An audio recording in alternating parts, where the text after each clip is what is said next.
I'm Kathleen. I'm the host, founder and host of the Beach Poets. I've been doing it on the beach since 1990, and started out at Sheffield School Street Cafe, and they were rehabbing the place, and they hadn't told me. I had 30 people show up and no place to go, so we went out to the beach. It was July. We took it out to North Avenue Beach. And at North Avenue Beach, we did it in the chess pavilion. But chess and poetry, like different sides of the brain. And so it didn't really, so we moved it further out on the beach, and we did it at night. So I would bring my grandfather's old Weber grill, and we would like bury it in the sand, the Weber grill, so it's like a bonfire. And so we did it by the bonfire for the first 7 years. We could use that today. Yeah, we could use a bonfire for sure. Vincent, my oldest son, who painted the sign for me, he has a thing that's like a stove, only it's clay. Yeah. And he in his backyard, and that's where he has his fires and this clay stove thing, which is pretty cool. Yeah. So anyway, I have one of my children here today, Katie. Hi, Katie. Hi, Katie. How are you? Katie's a dancer, and she also works. Very good. So she has to leave. We have to leave like 3-ish to get her to work on time. Last week, I think she was a minute late. So we're trying. Dun dun dun. She really likes to be on time. She's got that dancer's discipline. So I'm really honored to have Lou as our feature today. Thank you so much. Yay. And we usually start with a round robin where we each do one poem apiece. And I have this book. It was recommended to my husband, actually, to buy me this book by Malachi. I don't know if you guys know Malachi, but Malachi had invented a style of poetry called Black Hoop. And so it would spell out a word, and then as you went down the line, it was the poem too. So Black Hoop. So Malachi recommended my husband buy this book for me, and we lost the book in our fire. So I recently got it at Semicolon Bookstore. Have you ever heard of Semicolon Bookstore? It's like a black-owned bookstore. I really love it. On North Avenue, I love it. It's on Division Street. It's not far from Phyllis's. Near West, right? Yeah, it's a little further east of Phyllis's, but on the same side of the street. And yeah, Wicker Park, for sure. And I went there to pick up Tara Betts' book, and I was so happy to see that my old friend Richard right there. So, Tara Betts' book, Refuse to Disappear, is fabulous. And I've read it on the air. I also host a radio show at WZRD, The Wizard. It's free form, so like anything goes. And so I read some of her poetry, and I'm going to be featuring Tara on the radio this coming Friday. When? It's 88.3 FM. And my show is from 5 till 8, so somewhere in there. But the wattage is low, right? Yeah. So if you don't live within a couple of miles, I would say try to dial it up on the internet. Yeah, you can. It streams live on the internet. Yeah, because you live in What's the bookstore called? So this book is called Haiku. But what's the book? Semicolon. Oh, that's Semicolon Bookstore. Semicolon. It's gorgeous. So nice. It's so different from a traditional bookstore where like there's rows. They have like kiosks of books, and it feels so friendly and open, and I really dig it. So anyway, it's my plug for Semicolon Books. And so I'm going to read something from Haiku, the last poems of an American icon, Richard Wright. I teach on the west side of Chicago. I've been teaching theater, and I have a garden at the school.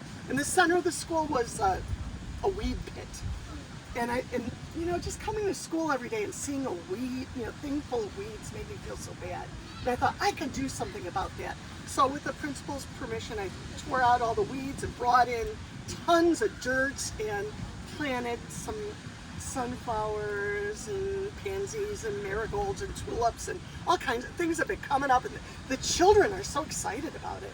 And one of the young men who never planted anything before helped me plant the garden. It's really nice. So sunflowers, and so this is called, it's Fierce Sunflowers is how it begins. Of course it's haiku, it's very short. Fierce sunflowers have forced every cloud fleece out of the hot sky. So, this young man told me he never planted anything before, and he feels such ownership over the garden now. It's really nice. Yeah, very protective of it. And so, if you have any bird friends, we also put in a bird feeder, so tell them, because the birds are unaccustomed to coming there. So we'll move on. We usually go in a circle. Anybody has something to share, you're welcome to join in. Jerry? Boy, shouldn't we go left? Oh, should we go left? Isn't there enough? Okay. Isn't there enough rightward movement going on? Like maybe start with Diane and then the. Okay. Yeah, we could start with Diane. Yeah. Diane, did you have Diana? That's fine. That's cool. It's okay. We need supporters too. Anita. Now, I've known Anita for many years. We used to work in film together. She was our continuity. And I did set design until I had Vincent, my oldest son, who you could see as an artist. It was so fun. Those were some fun days. They were fun. Okay, here's one. Okay, so this one is called Prism 10 versus FISA 32. And I guess they wrote it in 2013. Okay, and the illustration features Marvin Cohen, the registrar at Columbia, and unfortunately recently passed. Okay. Behind the scenes, electronic communications exposed 5 suspicious empty seconds. National Rainbow Clandestine Headquarters process electronic surveillance requests. Sun Cryptography locate restriction number US 984 X-ray November. Base of operations 18 intentionally make 55 changes. 69 computing instructions expose resident number 227. Monitoring agents transmit intelligence data to signal investigations. Algorithm cipher collections analyze all encrypted leaks. Oh, okay. Thank you, Anita. Thank you. And now it's even worse. It is worse. Oh boy, is that ever true? Like your phone is listening to you. It's crazy. Why? That's why I don't use my phone for anything but the phone. Mm-hmm. Smart. All right. And so, anybody in our gallery interested? Karen, I saw that you had a book with you. Do you have something? You don't have to twist my arm ever. Nice. Or anybody over in this section. Yeah. I'm thinking about it. Okay. Well, I saw Karen had a book out, so I'm like, I'm going to ask her. This is kind of semi-autobiographical, based on a true story. She had been stoned, moss-cooled, sun-scorched, roofed to the dark home of thousands of writhing, scuttling creatures. Their lives moved so quickly she was barely aware of their existence. After eons of winter freezing, summer thawing, she broke open. The earth shifted and invoked her and 1,000 other rocks. They tumbled together in a litany of scree, swallowed by river, yielding to the adamant rhythm of water. She was rendered finally into less than sand. When she woke again, she was mewling, fur-covered. She learned to be dog, running in fog and tree shadow, belonging to pack and tooth and claw. Joy was nuzzling fur kin in cold dark, and tearing flesh together, and running after scents that crowded the wind. In their end, a greater beast, fire, chased them all from the forest, singed fur and feather and leaf, feasted them to ash, until it too perished. Then there was dark, a soft drumbeat of a heart she echoed as she grew. Beyond that, a great explosion of light and cold as she grew again. But now she moved without the grace of four paws and lacked the steadfastness of rock. The scents carried on the air were indistinct, but she remembered. And always the tears leaked from her eyes. Confused with the complications of good and evil chores and church, she spent hours lying among the wet stones of the creek and buried her face in the fur of every cur that strayed in from the road, until one day her mother took her by the shoulders, shouting, "Will you never leave off from your strangeness, child?" As she looked down at her pale and ponderous feet that had not yet learned to dance, she whispered, "I am but recently human." Ooh, nice.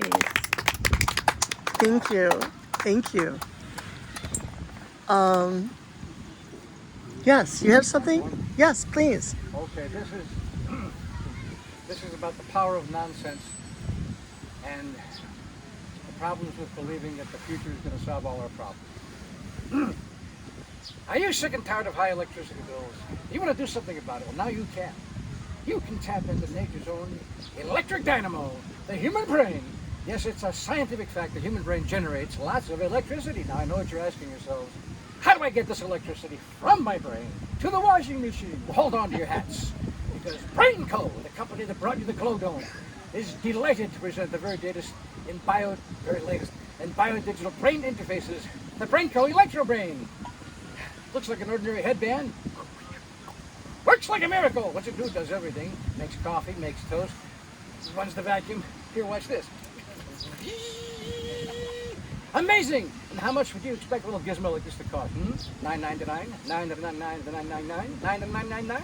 Well, it's only $9.99. And if you act right now, we will throw in a 12-volt adapter plug. Have you ever been stuck in your car in the middle of winter with a dead battery? Well, now you can jumpstart that car with your own brain. So run! Don't walk to the phone right now and dial BRAINCO, Brain Co., the company with your brain in mind.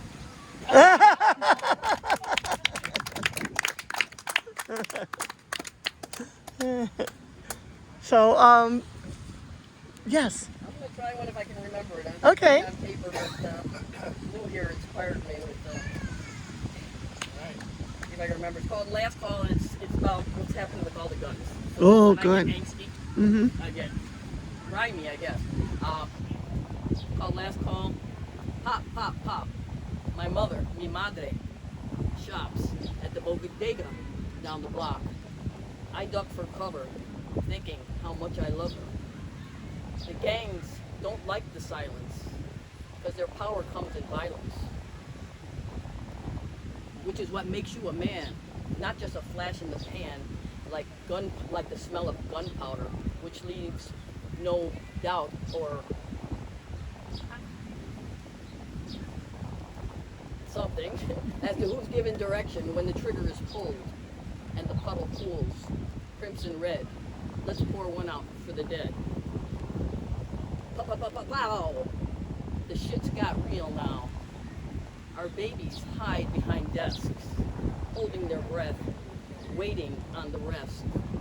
The teacher signals silence so they don't invite the violence of a broken boy who just done bought himself a wartime toy to even the scales of justice in the land of In God We Trust.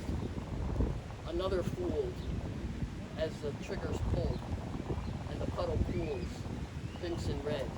Let's pour more out for the dead. Stop. Pop, stop, pop, stop, pop, pop, pop. The good guy with the gun just shot the wrong someone who he sure might have done.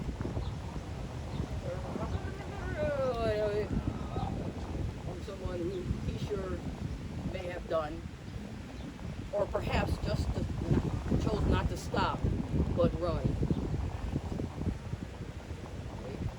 I am so sorry, I'm right at the end there.